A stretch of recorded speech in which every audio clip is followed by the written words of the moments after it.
నూతనంగా నిర్మిస్తున్న ఇంటిలో రాత్రి సమయంలో పూజలు నిర్వహించడం ఏంటని ప్రశ్నించినందుకు దాడికి పాల్పడిన ఘటన సంగారెడ్డి జిల్లా రుద్రవరంలో చోటు చేసుకుంది.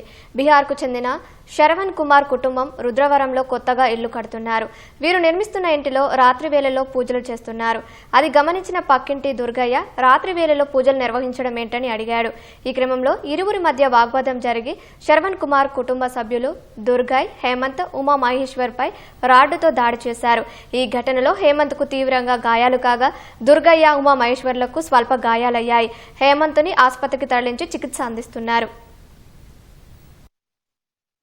ఆడంతా వెళ్తురు వస్తున్నది, మనుషులు ఉన్నారు. అడిగితే ఏం చేస్తురా అని అడిగితే నీకు అవసరం లేదు, నువ్వు వెళ్ళిపో అన్నది. ఆ బీఆర్ అయిన కొడుకు ఆడవిలో అయితే అసలు ఇంట్లో వాళ్ళకి రానే రావద్దని తోలిస్తుంది.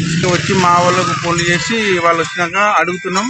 ఆ క్షణమే కరెంటు పోయింది. రాడు తీసుకుని పట్టిన కొట్టిండి మీద నన్ను, మా ఇంట్లో కిరాయికి ఉన్న అతని, ఇంకో మా ఉమా అనిపించగలిగింది దెబ్బ. ఆయన ఐసీలో ఉన్నాడు. ఏం పేరు అతని పేరు?